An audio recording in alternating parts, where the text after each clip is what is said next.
Howdy folks, thank you very much for joining me. Now as you can see here, I received a package in the mail from Pop Culture, an online pop culture store here in Australia. So I ordered this on Sunday and today's Thursday. So essentially, yeah, 4 days. It's taken 4 days for this to turn up.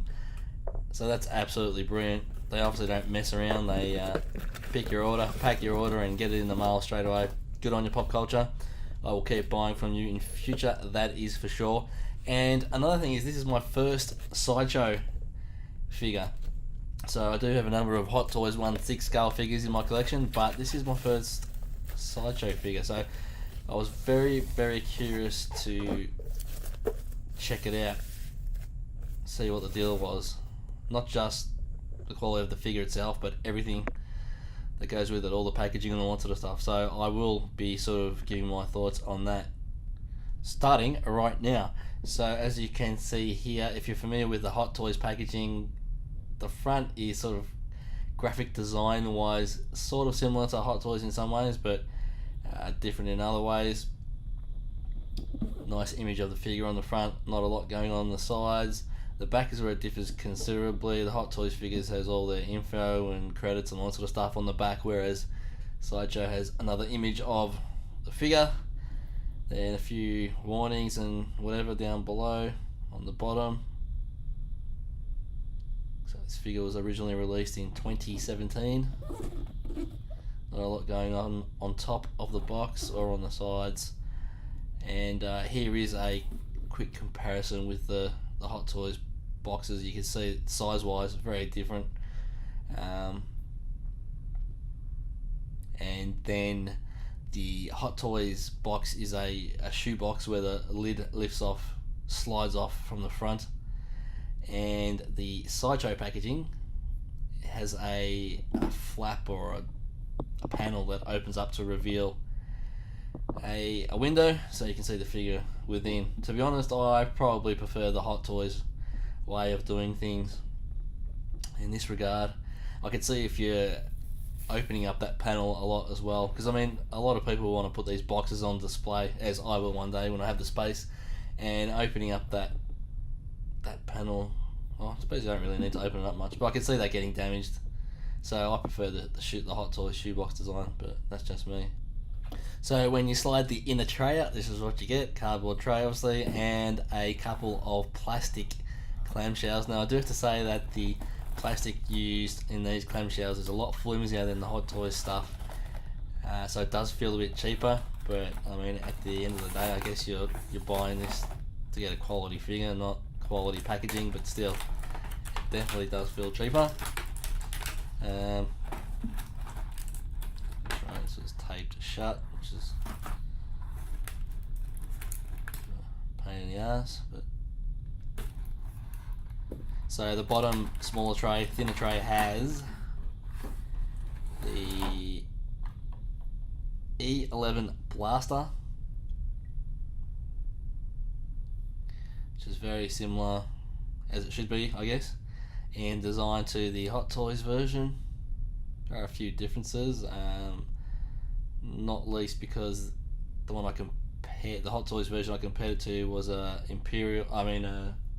Empire Strikes Back E11, and this is a Rogue One, and they do have a few design differences, but it has that sort of stock that folds out like that.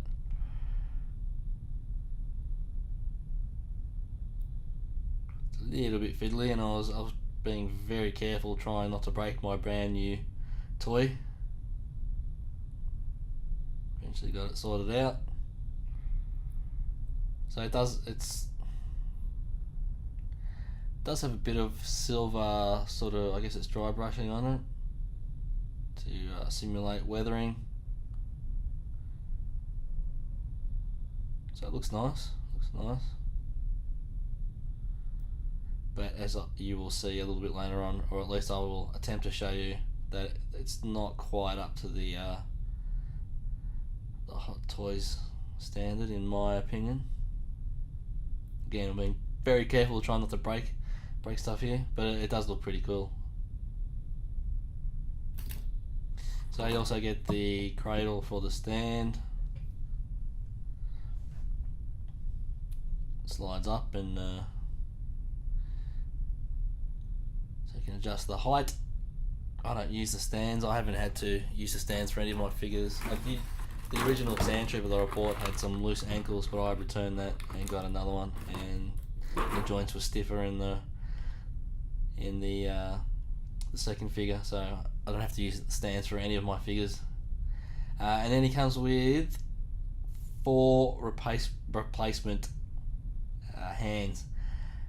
In one area in particular, where, because I believe this is what Sideshow does with all their figures, they include, so this is one area that they definitely they've got it over Hot Toys. They seem to include an additional set of wrist pegs for each replacement hand. Hot Toys does not do that. I think they give you 2 spare wrist pegs, but Sideshow gives you 1 for every set of hands, which is very handy. Alright, so the second bigger tray obviously contains the figure and the base for the stand. I think that was it from memory.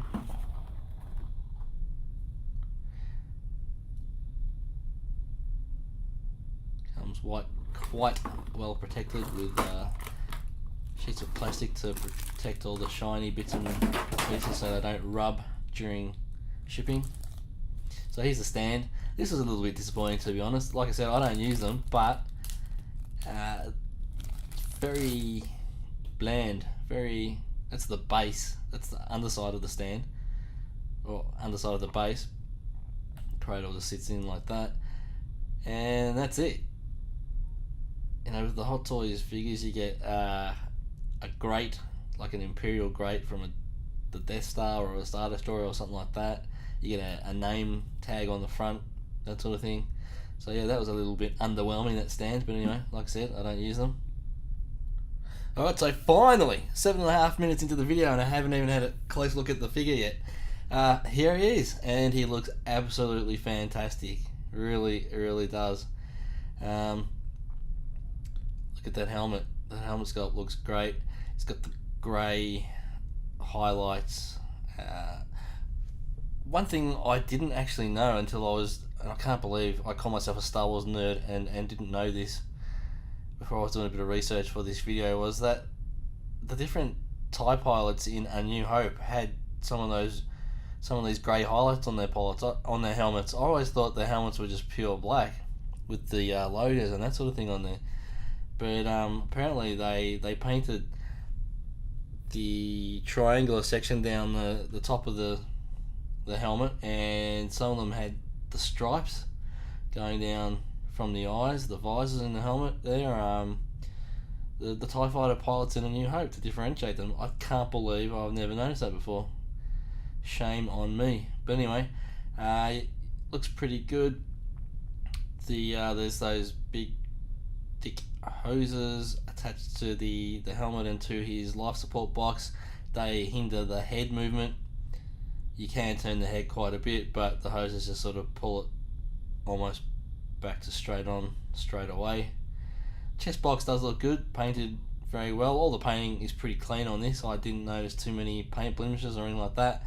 The armor goes around not solid plastic, but several plastic pieces that connect to each other going around underneath the armpit. I think the original Sideshow, original trilogy TIE pilot had elastic underneath the armpits holding the front and back chest pieces of armor together.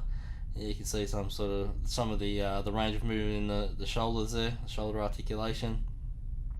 The Imperial logo patches on the shoulders look pretty good. They're not printed onto the actual suit, they're separate pieces. I don't think they're stitched on, they must be glued on, but they've been done quite well. The suit material, I saw someone else's video, they sort of called it parachute material, and yeah, it probably is.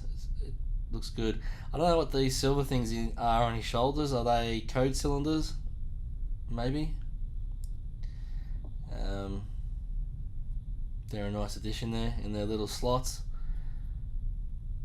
It does have that wrist thing there. Again, I'm not 100% sure what that is. Focus camera, please. I guess it's one of those sort of wrist communicator type things that you see on some of the Rebels gear as well.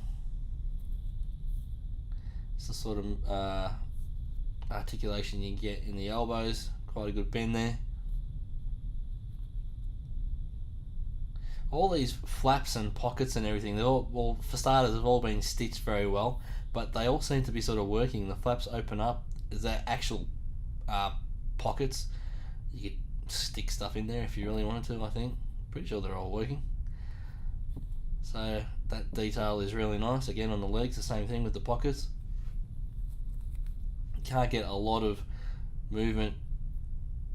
You can't really do the splits or anything like that. That's simply because of the suit. Splitty suit if you tried to stretch your legs too far. The belt looks good. And as you can see, it's removable. There's just a little clip there that holds it in place. Yeah, I'm really liking that flight suit. It does, the images that I've seen online, not a lot of articulation in the knees, to be honest. Can't kick his own ass or anything like that. And I think that's essentially to do with the suit as well, restricting the movement. Boots look great, but I like the material they use for the boots and the gloves as well. I like what they've done with these boots and gloves more than the Hot Toys.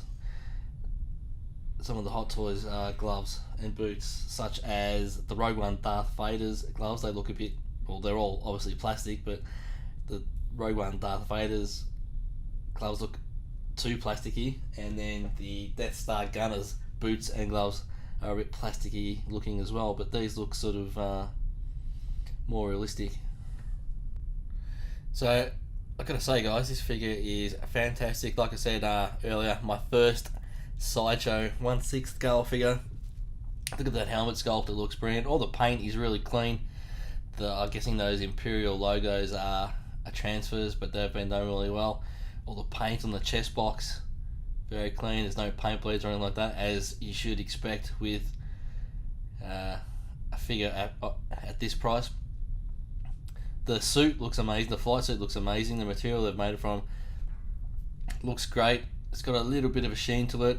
I have seen pictures online, supposedly of the Rogue One TIE pilot, and his suit does look a little bit shinier than or not as dull as the original trilogy TIE pilot flight suits.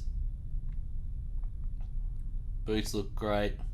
There's no ankle articulation or anything like that, but I'm quite happy to pose him just sort of standing straight forward.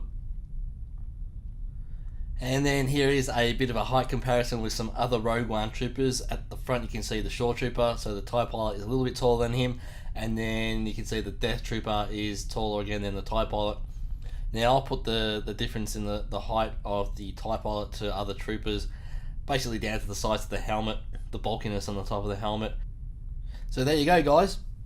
Those are my thoughts on the Sideshow 1/6 scale TIE Fighter pilot. My first Sideshow figure. Absolutely wrapped with the figure. They've done a fantastic job there, and I feel that the packaging and that sort of thing is a little bit lacking. The stand was a little bit lacking. It didn't come with instructions like the Hot Toys figures do, but apart from that, yeah, like I said before, yeah, you're really buying this for the figure itself, and I think they did a brilliant job there. So well done, Sideshow. Thanks for watching, guys. Don't forget to comment down below and give this video a like, and if you haven't already, subscribe to the channel, and as always, may the force be with you.